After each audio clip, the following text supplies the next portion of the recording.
When Officer Craig Masters stepped onto the bustling floor of John F. Kennedy International Airport, he had no idea his life was about to change forever.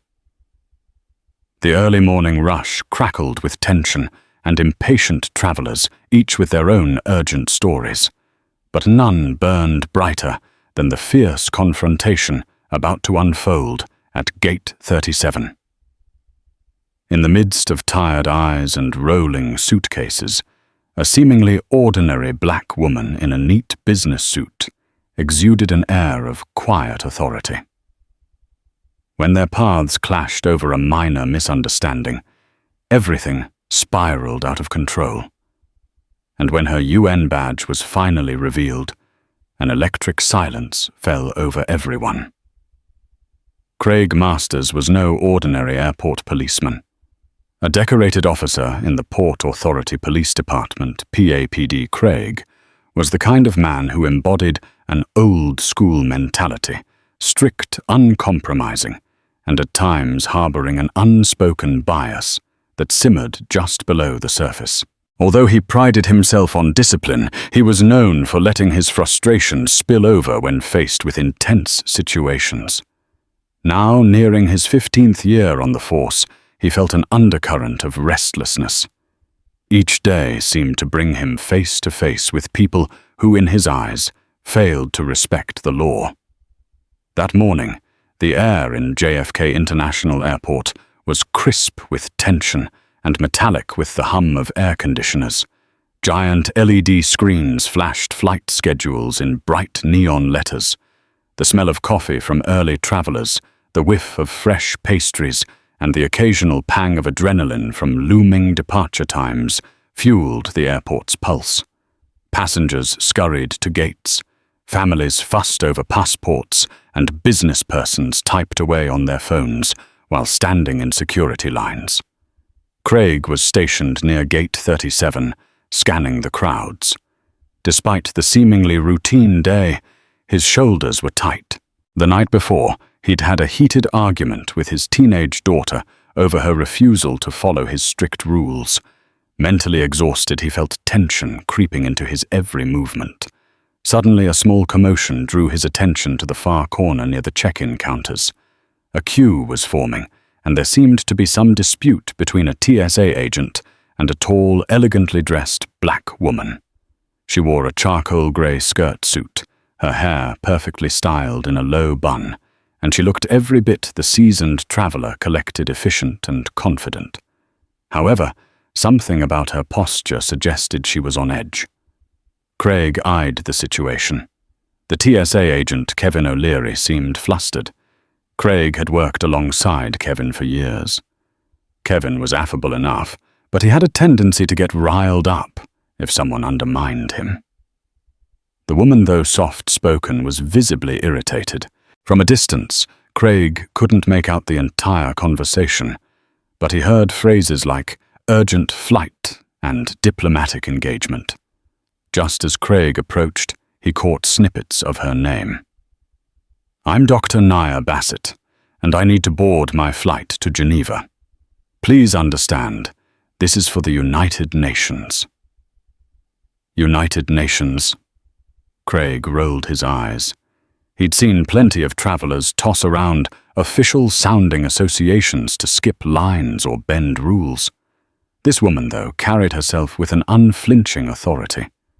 Before Craig could intervene, Kevin gestured toward a roped-off area, indicating that she needed additional screening. Tensions rose. Kevin insisted on further checks, and Dr. Bassett's polite demeanor hardened. She was not combative, but there was an underlying edge to her voice that suggested she had no time for nonsense.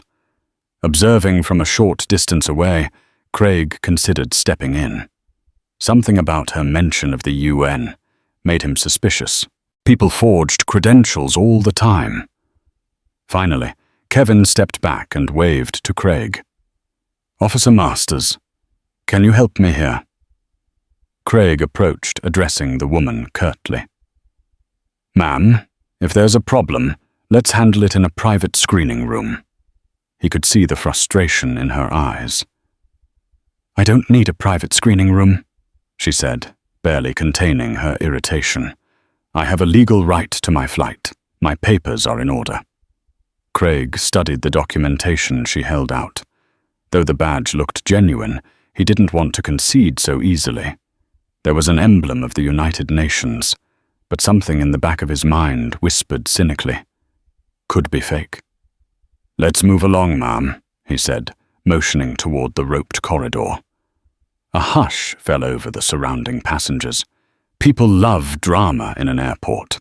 Any sudden confrontation can send ripples of fear and excitement through a crowd. Nia looked around, annoyance and anxiety flashing across her face. "This is a misunderstanding," she insisted. "I need to." But before she could finish, Craig took a step forward, blocking her path. "Ma'am, you must comply." He stated his tone colder than he intended. Nia's nostrils flared. "I'm cooperating, but you have no right to detain me like a criminal." Kevin O'Leary tried to butt in, clarifying the TSA's stance, but the crowd's murmurs drowned out the details. A knot formed in Craig's stomach.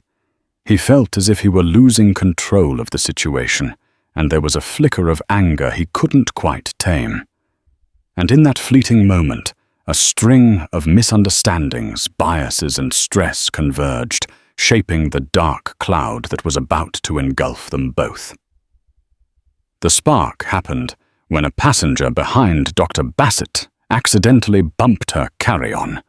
She jerked edgeways, brushing against Craig's shoulder. Already tense, he interpreted this as a hostile move. Quickly, his hand rose up in reflex. The sound of the slap was like a gunshot cutting through the airport's din.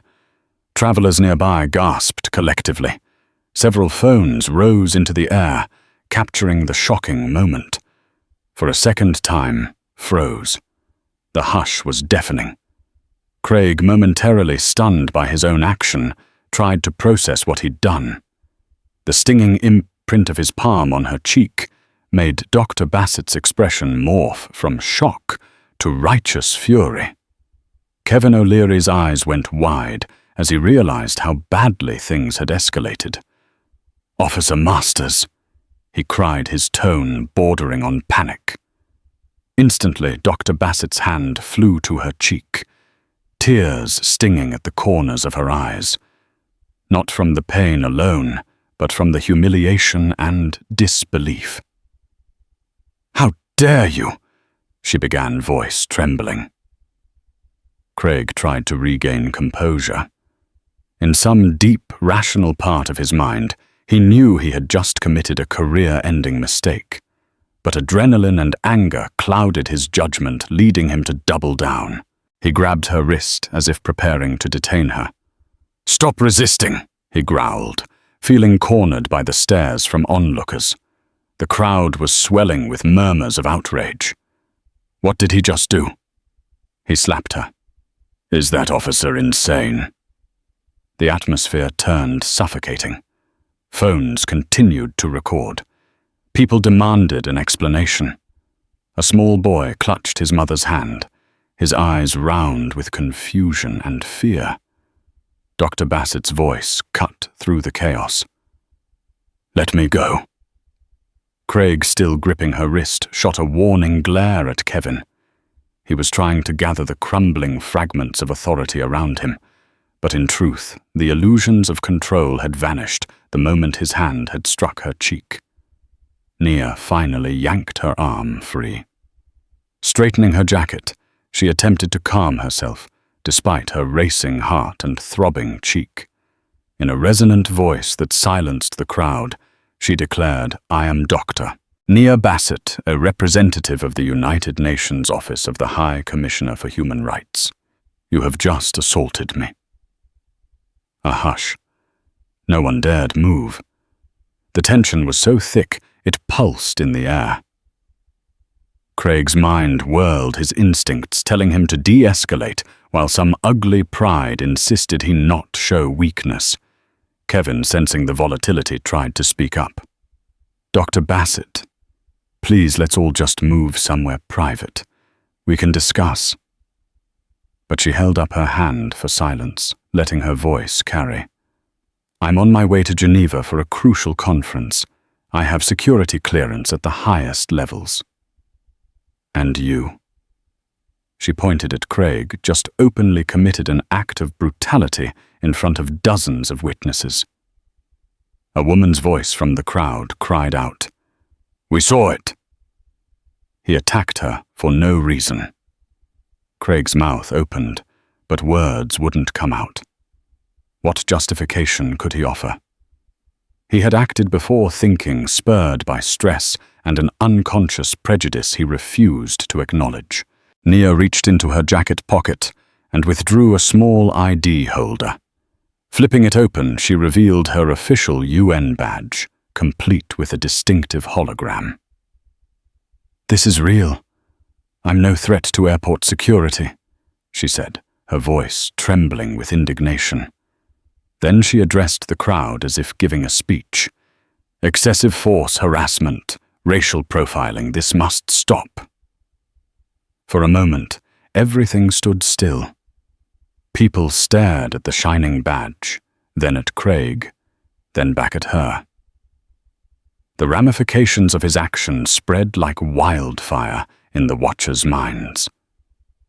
This was not just an ordinary traveler. She was affiliated with the United Nations, a global institution advocating peace, human rights, and dignity. The irony of an officer of the law assaulting someone tasked with protecting human rights was painfully stark. And then the storm erupted. Voices overlapped in condemnation. Phones zoomed in on the UN badge, and social media apps flared to life. Craig's face flushed. His brain screamed. "What have I done?" Kevin gingerly tried to diffuse the tension. "Let's get a supervisor. We can work this out." But the damage was already done. The tide of public opinion turned like a tidal wave. Nia glared at Craig, a single tear rolling down her cheek. Not from despair, but from anger. "You'll pay for this," she said, softly, her words reverberating with a promise, not a threat. And with that, she turned away, pressing a palm to her bruised cheek as she strode to find higher authorities' airport management, the Port Authority's commanding officer, anyone who could address this injustice. Craig stood there, heart pounding, the weight of his action pressing down on him like a suffocating blanket. He felt the stares of the crowd, heard the hushed condemnation, and tasted the bitter realization that he had crossed a line from which there might be no return. The escalation was swift. Within 10 minutes, airport supervisors, TSA management, and other police officers had gathered in a secured lounge area. Dr. Nia Basset was seated on a leather chair, holding an ice pack to her swollen cheek.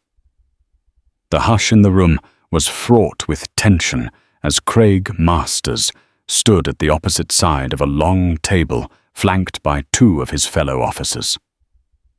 Commander Lisa Moretti of the Port Authority Police Department was a stern, no-nonsense leader who had spent decades rising through the ranks. With close-cropped hair and hawk-like eyes, she surveyed the scene. "Officer Masters," she said, her voice measured but cold. "What do you have to say for yourself?" Craig glanced around the room.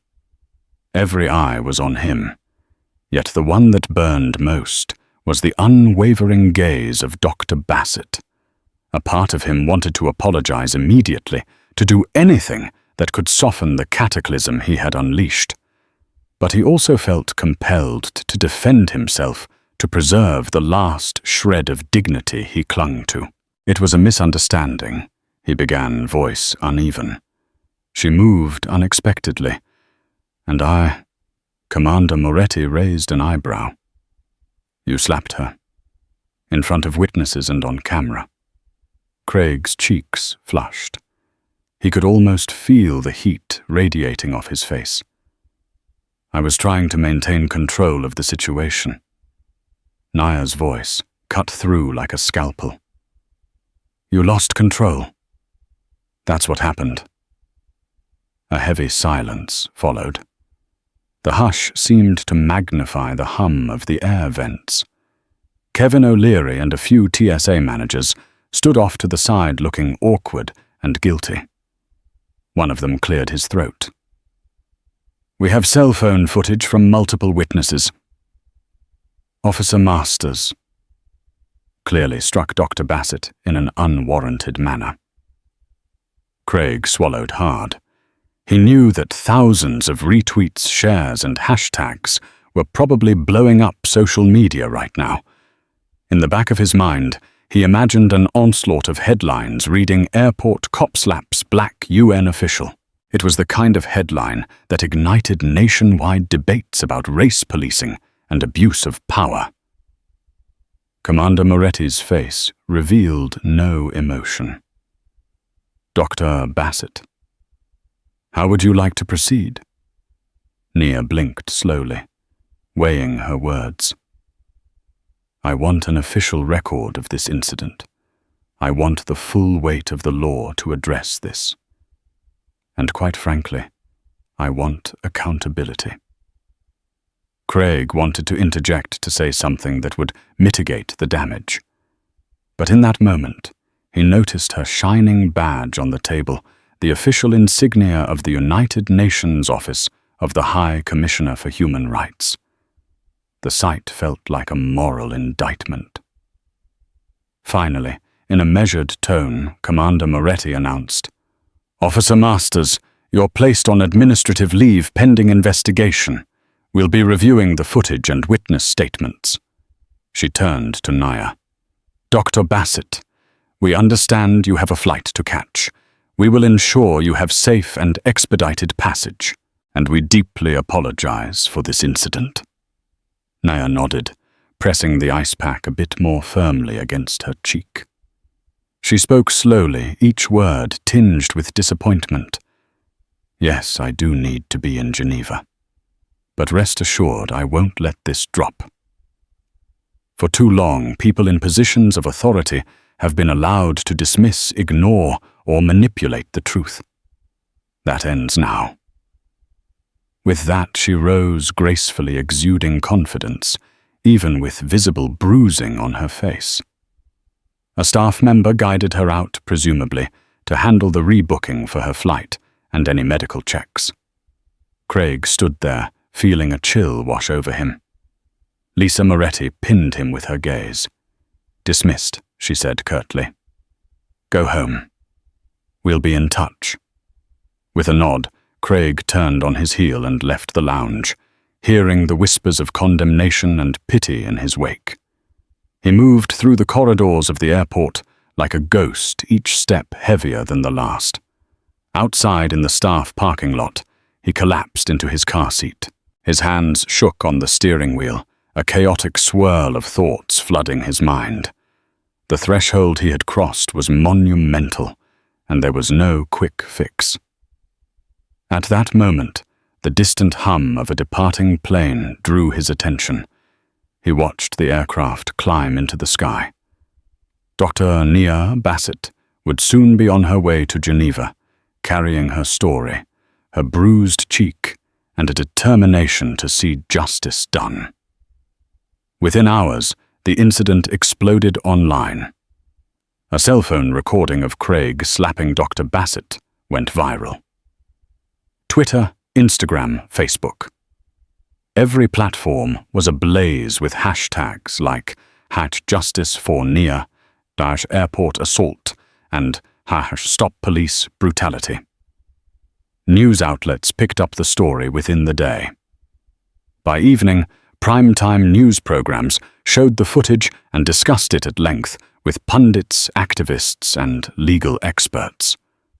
Craig watched in horror from his living room as commentators debated the complexities of airport security, racial tensions, and law enforcement accountability.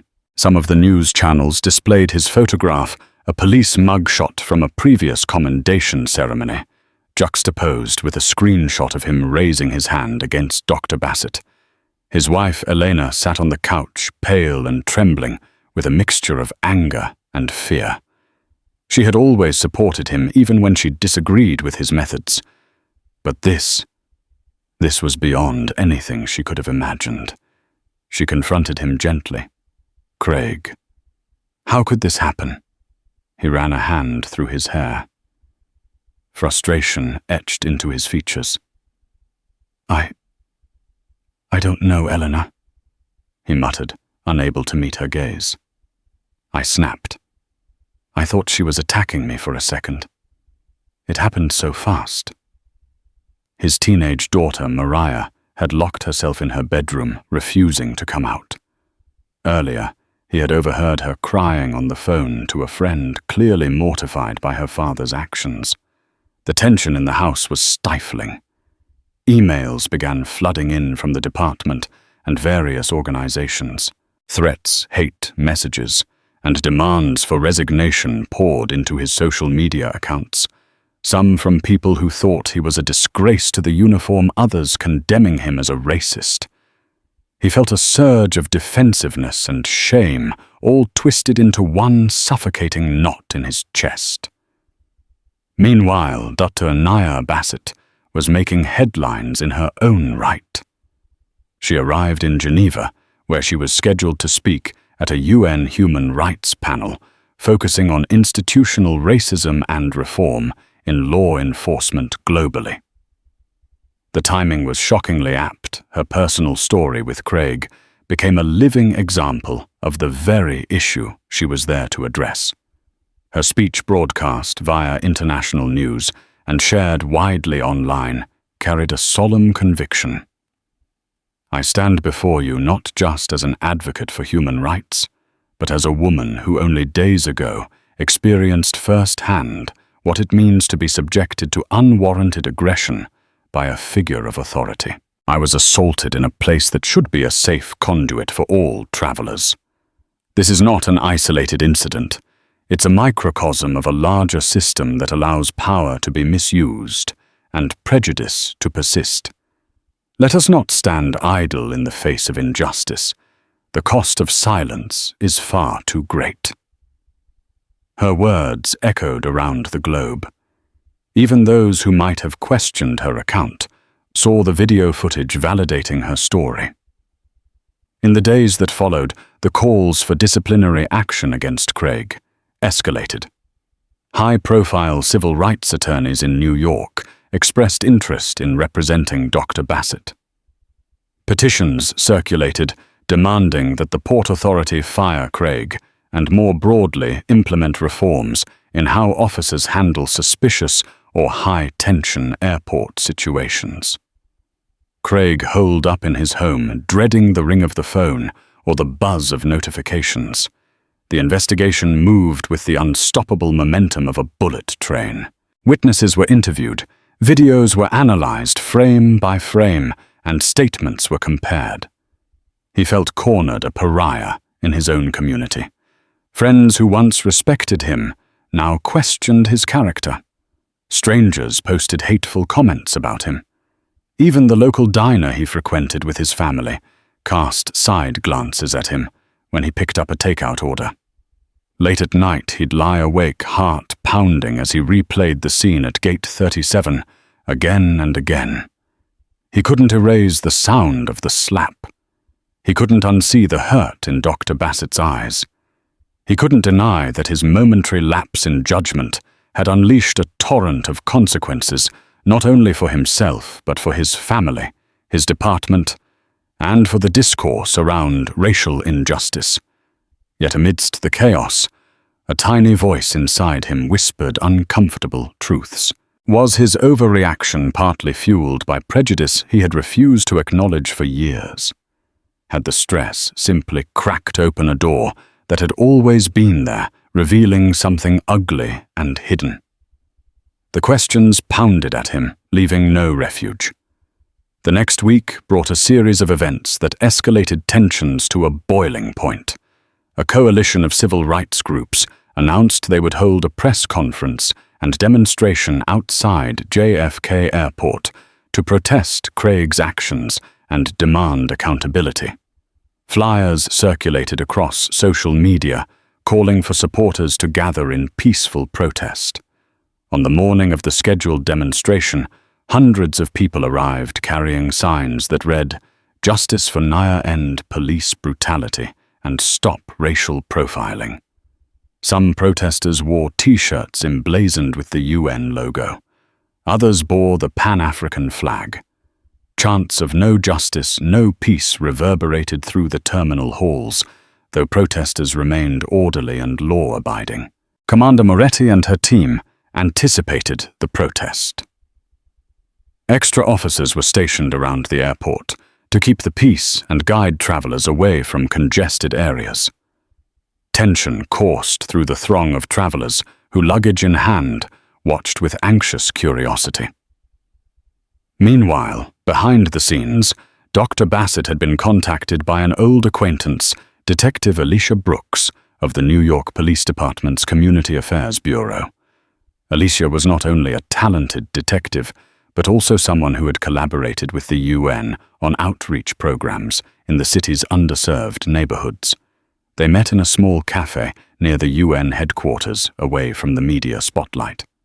Over steaming mugs of tea, Alicia spoke in a low, calm voice. "Nia, I'm so sorry you had to go through that. I've seen the footage. It's horrifying." Nia, dressed in a crisp blouse and tailored trousers, dabbed at her still bruised cheek with light foundation. "I appreciate the support. But it's not just about me. This is about every person who's ever been abused by the system." Alicia nodded, looking troubled. "Agreed. I'm not here to defend Craig or his actions, but I do know the department is in turmoil over this. Some officers feel he disgraced the uniform. Others are worried that if they speak out against him, they'll face retaliation from the more conservative factions within the force." Nia sipped her tea. "You're saying there's a rift?" "Exactly," Alicia affirmed. "Commander Moretti wants reforms, more training, and better checks, but she's facing resistance from officers who see it as an attack on their authority." Nia took a deep breath. "I'm not trying to tear apart the police. I'm trying to stop brutality. If that's perceived as an attack, then the system needs to question why brutality is so closely tied to their sense of authority." Alicia gave a half smile. "That's precisely the argument I've been making for years." They continued to discuss strategy. Alicia explained that for real, lasting change, forging alliances with officers who wanted reform was critical. "We need to empower good cops to speak against bad practices," she emphasized. "Too often the blue wall keeps them silent." Nia nodded slowly. "I understand. But this incident is too public now. The protest at JFK, it's gaining momentum. People are furious." Alicia gently placed her hand over Nia's.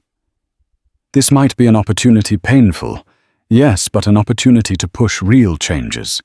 If you're up for it, I can help facilitate dialogues between you and some of the more progressive factions in law enforcement. It won't be easy, but if you want to make a difference beyond just punishing Craig..." Nia's eyes flickered. She hated that she was forced into this spotlight, but she also recognized the gravity of the moment. "Yes, let's do it," she said, steeling herself. "I won't step back until we address the core issues." While Nia and Alicia began orchestrating a path towards potential reform, Craig Masters found himself spiraling into a dark place. After being placed on administrative leave, his pay was suspended pending the outcome of the investigation. Bills piled up. Elena's small event planning business struggled as clients cancelled upon discovering her connection to the disgraced officer. Mariah was harassed at school, her classmates taunting her with smartphone replays of the video. One evening, Craig's phone buzzed. He glanced at the screen to see a number he didn't recognize. Wearily, he answered. "Hello." A man's gravelly voice responded. "Is this Officer Masters?" Craig froze. "Who's asking?" "You need to pay for what you did," the voice snarled. "We know where you live." The line went dead. He shuddered, gripping the phone tight. Threatening calls had been trickling in, but this one felt visceral. "Damn it," he whispered, fighting back a wave of fear and resentment. Could he call the police? Would they even help him in his situation? In the next room, he heard Elena's hushed sobs. The entire household was drowning in tension. Eventually, he switched off the TV and walked into the kitchen to find Elena quietly drinking a glass of water. Her eyes were red. "We can't live like this, Craig," she said, voice trembling. He sat next to her, attempting to hold her hand, but she pulled away. "I'm sorry," he managed, almost choking on the words. "I didn't mean for this to happen." "Why?" she asked, voice full of pained confusion. "Why did you have to slap her?" He had no satisfying answer. I lost my temper. I shouldn't have." But she was so defiant. Elena's eyes flashed. Defiant. She had every right to travel. You turned a small check-in dispute into an assault. Craig's jaw tightened. I know. He paused, burying his face in his hands. "I'm so sorry. It was a mistake that's destroying everything. But you have to understand, cops deal with threats every day. I guess I forgot to see her as a person." Silence. Elena stared at him, tears glistening. "Craig, I married you because I believed in the good in you. But this is horrifying. Our daughter, she's terrified to go to school. People call her father a racist. How do we cope with that?" He couldn't meet her gaze. His sense of pride, his identity as a strong provider, was unraveling. When Elena left the room, the emptiness in the kitchen felt suffocating. Craig sank into a chair, recalling each year he spent on the force. At first, he genuinely wanted to protect and serve, to be the kind of officer who made a positive impact. But over time, cynicism seeped in. The constant confrontation with criminals, the fear of never knowing who might be armed, the subtle peer pressure from fellow officers who looked down on soft policing. And yes, if he was honest, there was an undercurrent of prejudice shaped by years of seeing certain communities primarily through crime statistics rather than their humanity. He rose, walked to the mirror, and stared at himself. The reflection showed a man older than his years. Fatigue etched into every line of his face. He whispered a question into the quiet. Am I the monster they say I am? Unbeknownst to Craig, the wheels of an informal mediation were turning. Commander Moretti, in an effort to reduce community outrage, reached out to Dr. Bassett's team, suggesting a confidential meeting with key stakeholders. Craig, Dr. Bassett attorneys from both sides, and representatives from the Port Authority. The idea was to see if any reconciliation or official resolution could be reached before the situation escalated to a protracted legal battle. Nia initially balked at the idea of meeting Craig face to face, but Alicia Brooks encouraged her. This could be an avenue to discuss bigger changes, Alicia said. If they just fire him quietly, the department might try to sweep everything else under the rug. After some deliberation, Nia agreed. A week later, they gathered in a small conference room at a neutral location in Manhattan. Warm lights glowed softly on a polished wooden table. Commander Moretti arrived with a department lawyer. Dr. Basset was accompanied by a renowned civil rights attorney named Jamal Washington, and Craig Masters, fidgeting uncomfortably in a suit that felt too tight, was flanked by a union representative. The tension in the room was palpable. No one wanted to make small talk. After they all sat, Jamal Washington cleared his throat. "We're here because Officer Masters assaulted my client. The evidence is indisputable. We are pursuing every legal remedy." Craig swallowed, trying not to fidget. Commander Moretti spoke next. "We understand your position. The department is fully cooperating with the investigation." She glanced at Craig. "But we asked for this meeting to see if there's a path forward that addresses accountability restitution and hopefully systemic changes that will prevent such incidents." Nia's expression was impassive as she observed Craig. Finally, she addressed him directly. "Do you have anything you want to say to me?" A wave of anxiety washed over Craig. He felt the eyes of everyone on him. He cleared his throat, his voice coming out rough. I apologize," he said carefully, "for slapping you. That was unacceptable. I lost my head, and I take full responsibility." Nia's face remained stone-like, but she pressed, "Why did you do it?" Her question felt like a direct shot to the heart. Craig took a deep breath. The union rep at his side grimaced, but said nothing. Craig began staring at the table. "I felt threatened, but that doesn't excuse my reaction. I realize now that my biases got the best of me. I shouldn't have assumed you were anything other than a law-abiding traveler, especially when you showed your credentials." Nia studied him, searching for sincerity. "Is that what you truly believe, or is this just a statement your lawyer coached you to give?" He blinked, feeling exposed. "It's what I've been thinking about every day since it happened." "I'm sorry." Jamal Washington leaned forward. "Officer Masters, your conduct was aggravated by racist assumptions about Dr. Basset. Her being black and defiant, as your statements have implied, triggered your assault. Are you acknowledging that Craig's chest tightened?"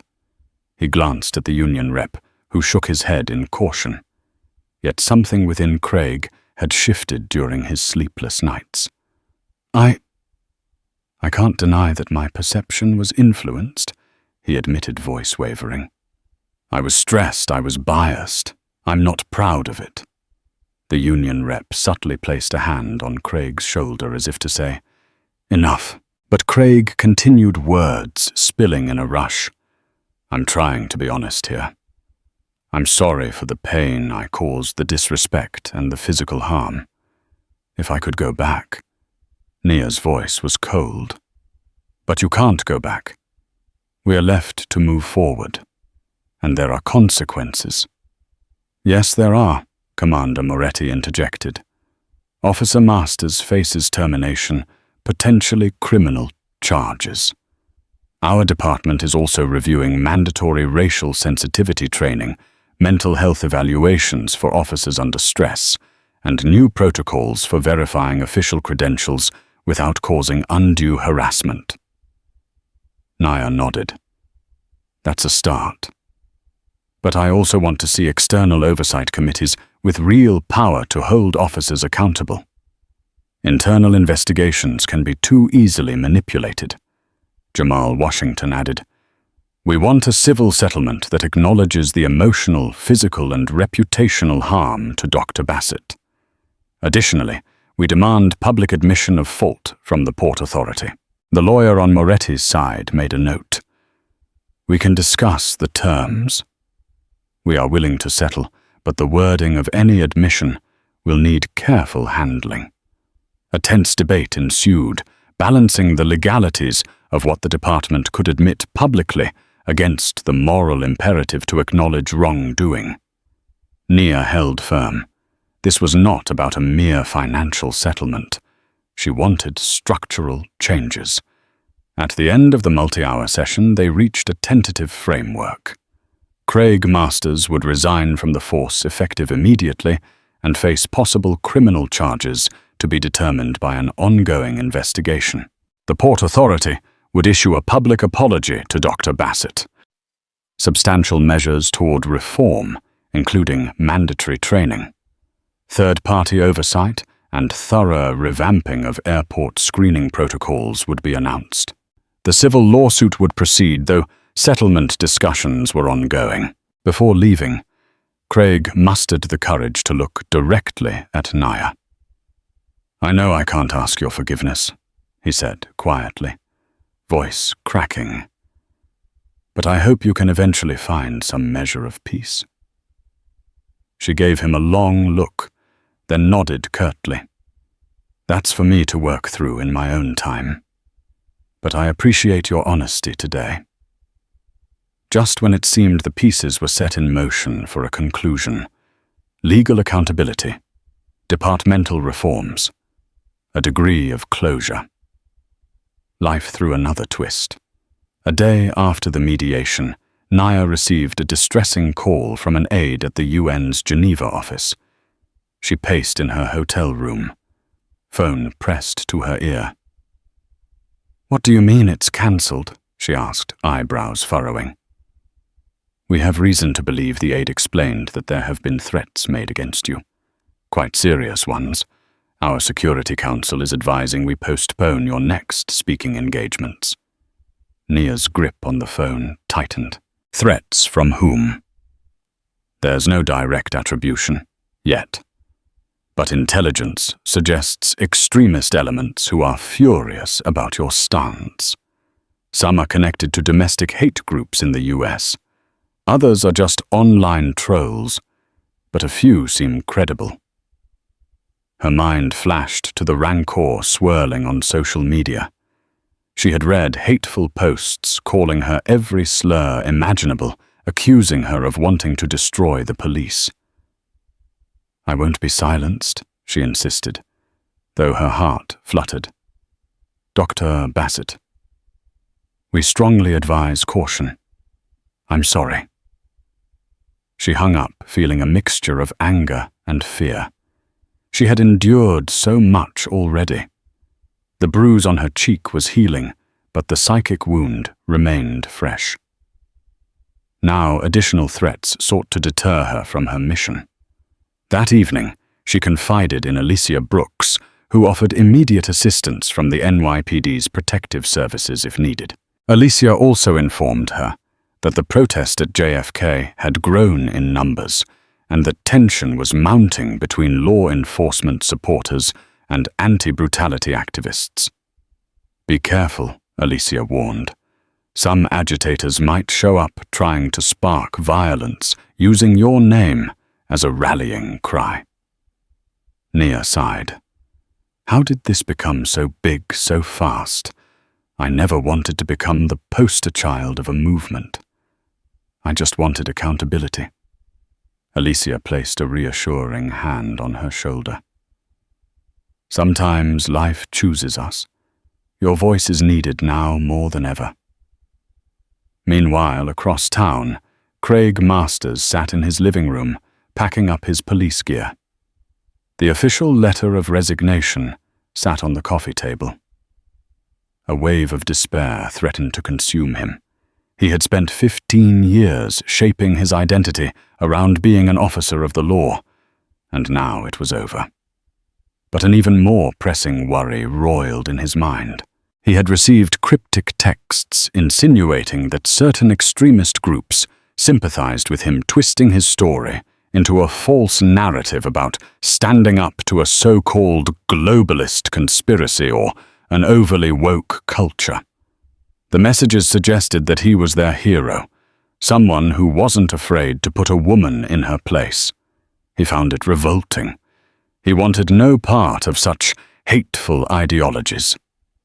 As if reading his mind, Eleanor approached, eyes filled with worry. "Craig, did you see these?" she asked, holding up his phone with the vile messages. His face twisted with disgust. "Yeah." Delete them. I want nothing to do with these people. She nodded, relief evident in her eyes. At least we agree on that. Still, the dread lingered.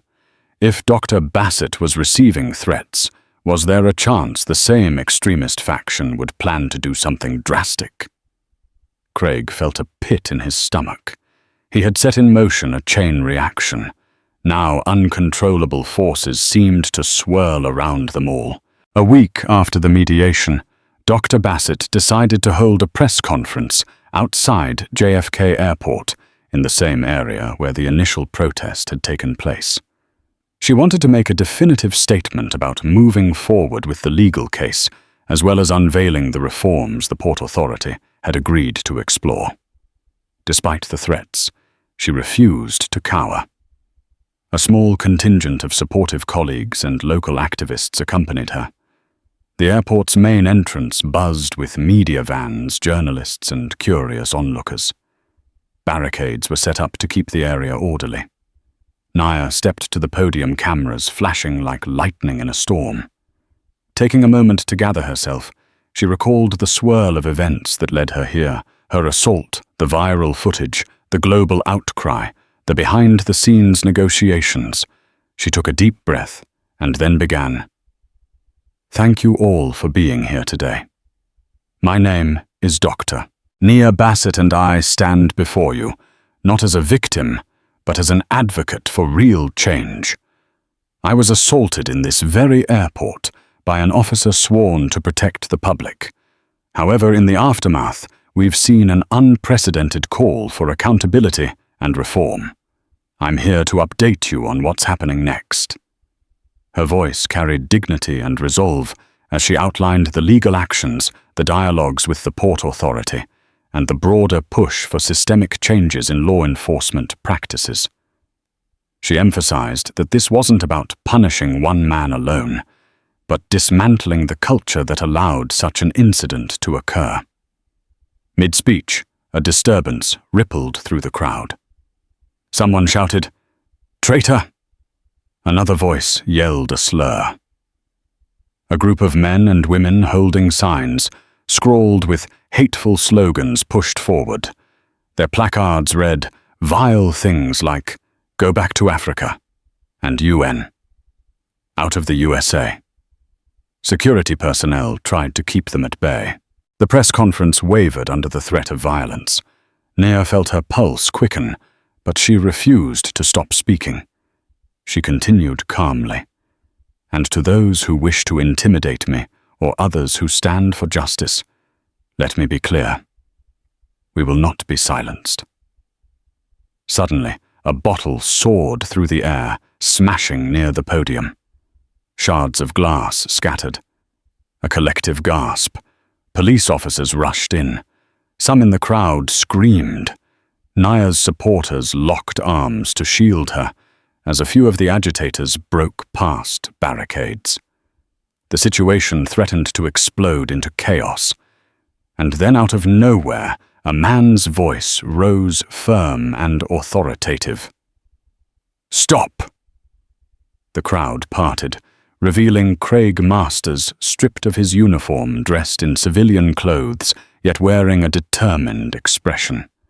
He had come to the press conference quietly, perhaps, to glean a final sense of closure, or to see if the new reforms were truly taking shape.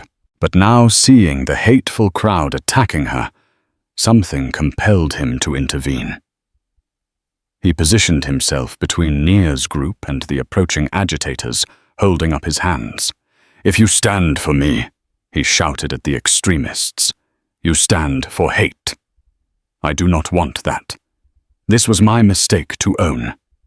Don't you dare justify violence in my name." A wave of astonishment rippled through the crowd. Some recognized him as the former officer who'd started it all. The agitators hesitated, confused. "But you were," he cut them off. "I was wrong," he said, voice strained with emotion. "I assaulted an innocent woman. My prejudice, my stress, I have no excuse for my actions. This is not about hating the police or the UN. It's about justice, about accountability. Go home." One of the angry men cursed at him. Another spat in his direction. But the momentum of their aggression wavered. Confusion replaced their rage, and the police used that moment to push them back behind the barricades. Nia watched, stunned. She never expected Craig to defend her, let alone denounce supporters who twisted the narrative for their hateful ends. For a moment, their eyes met. His face looked haunted, yet resolute. She offered a slight nod of acknowledgement, a silent moment of respect for his courage to stand against hatred, despite his own wrongdoing. Security quickly ushered Craig aside, but not before cameras captured the bizarre dramatic twist, the disgraced officer publicly disavowing the extremist group that had claimed him as a martyr. The press conference eventually resumed, though the tension lingered. Dr. Basset concluded her statement condemning hate in all its forms and reaffirming her commitment to justice. Over the next days, media outlets replayed the footage of the chaotic scene, including the moment Craig Masters stepped in. Public reaction was mixed. Some continued to vilify him, asserting that his last-minute stand didn't erase the harm he caused. Others felt a spark of sympathy, saying that perhaps he was finally confronting his inner demons and accepting responsibility. Legally, Craig's troubles were far from over. The criminal investigation advanced, and charges of battery and violation of civil rights were officially brought against him. Even though Dr. Bassett's legal team expressed willingness to consider alternative sentencing, such as mandatory counseling, community service, and a public apology, Craig still faced the very real possibility of jail time. In a surprising twist, Dr. Bassett's attorney, Jamal Washington, arranged for a restorative justice session. This was separate from the formal mediation and the court proceedings. The idea was to see if Craig could take further steps toward making amends and understanding the roots of his actions. Nia agreed, believing that real transformation must address the deeper issues. They met in a small community center in Harlem. A circle of chairs had been set up in a modest room with peeling paint but a warm atmosphere. A trained facilitator guided them through a process where each party could speak openly. Nia spoke of the humiliation, the fear, and the painful sense of betrayal she felt. She described how the incident triggered old memories of growing up with a mother who suffered discrimination. Tears welled in her eyes as she recounted how she always believed her work at the UN could help build bridges between divided communities. "Yet here I am," she said bitterly, "a victim of the same ignorance I fight against." Craig listened, remorse coursing through him. "I can't expect you to forgive me," he replied. "But I want you to know I'm committed to understanding my prejudice. I'm attending counseling sessions. I've stepped away from the job that gave me a distorted view of the world. I want to be better." In a quiet voice, Nia responded, "Then let your life be the proof that change can happen, not just words." For hours they probed the emotional depths of the incident, exploring personal histories, biases, and regrets. By the end, though no magical reconciliation occurred, there was a faint sense that some measure of healing could be possible, if not complete forgiveness, at least a recognition of shared humanity. As for karma, it rippled outward in myriad ways. Craig's once stable life crumbled, forcing him to confront the darkest recesses of his character. Yet that same downfall led him to question the ingrained prejudice in his heart. Dr. Basset emerged stronger on the global stage, using her personal story to shine a spotlight on systemic injustice, spurring real policy conversations at the UN level and beyond. The public outcry fueled new training programs and oversight committees, not only in the Port Authority, but also as a model for airports nationwide. Months later, the official verdict in Craig's criminal case was announced. He was found guilty of misdemeanor assault. The court, taking into account his guilty plea and the steps he'd taken to address his biases, sentenced him to probation mandatory community service and required participation in an anti-bias program. Some viewed it as a lenient punishment. Others believed it was a balanced approach that emphasized rehabilitation and accountability. Craig's marriage struggled. Elena considered leaving him, but after marriage counseling, they tentatively decided to stay together on the condition that he remained committed to ongoing therapy and personal growth. Mariah slowly regained a semblance of normalcy at school, though the stigma lingered. Meanwhile, Dr. Basset continued her work with renewed vigor. She gave lectures and participated in panels about police reform, cultural sensitivity, and conflict resolution. The battered memory of the slap at JFK turned into a rallying cry for her activism. Her UN colleagues admired her resilience, and she found herself at the forefront of new global initiatives tackling discriminatory practices in law enforcement. The civil suit reached a settlement with the Port Authority, agreeing to a substantial financial compensation, and publicly stating, "We condemn the actions of Officer Masters and acknowledge that this incident revealed broader shortcomings in our procedures which we are committed to rectifying." Nia donated a large portion of the settlement to organizations dedicated to bridging the gap between law enforcement and marginalized communities. She believed that real sustained change would require a multifaceted approach, policy reforms, training oversight, and community engagement. In the final analysis, the slap that reverberated across an airport gate and through countless phone screens became a catalyst for something far bigger. It exposed latent prejudices and institutional failings, forcing a reckoning. Yet it also sparked dialogues, alliances, and reforms that might not have occurred otherwise. For Craig Masters, life would never be the same. He lived with the knowledge that his moment of violence became public proof of injustice. Still, he chose to work with local programs addressing police violence, sharing his story as a cautionary tale. Though it pained him to relive his shame, he found a strange sort of redemption in admitting his wrongs, encouraging young recruits to reject prejudice and fear-based policing. For Dr. Nia Basset, the journey wasn't easy. The assault left psychological scars, and she occasionally woke at night heart-pounding with memories of that enraged face and the sting of his hand. But each time she reminded herself that she had emerged stronger. She had forced a system to confront its flaws and compelled a society to acknowledge that accountability is not optional, it is essential.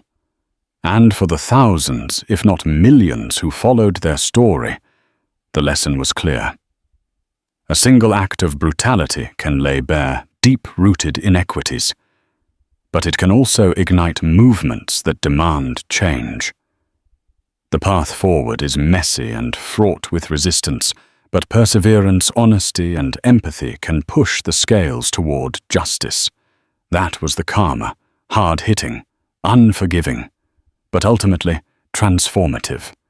And in the end, the silence that Dr. Nia Basset's UN badge elicited at JFK was replaced by a resounding call for accountability, echoing across boardrooms, courtrooms, and the hearts of everyday people determined to see a better world. Thank you for immersing yourself in this emotional journey of reckoning, resilience, and unexpected redemption. We've seen how a single moment charged with biases and stress can ignite a wildfire of consequences, compelling both the perpetrator and the victim to confront hard truths. Through Dr. Nia Basset's unwavering stance for justice and Craig Masters' reluctant path to accountability, we witness how pain can become a catalyst for systemic change. If this story moved you, please take a moment to like, share, and subscribe to this channel.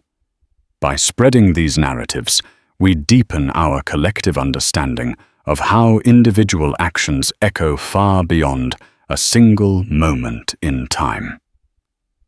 Don't forget to leave a comment with your thoughts on justice reform or personal transformation.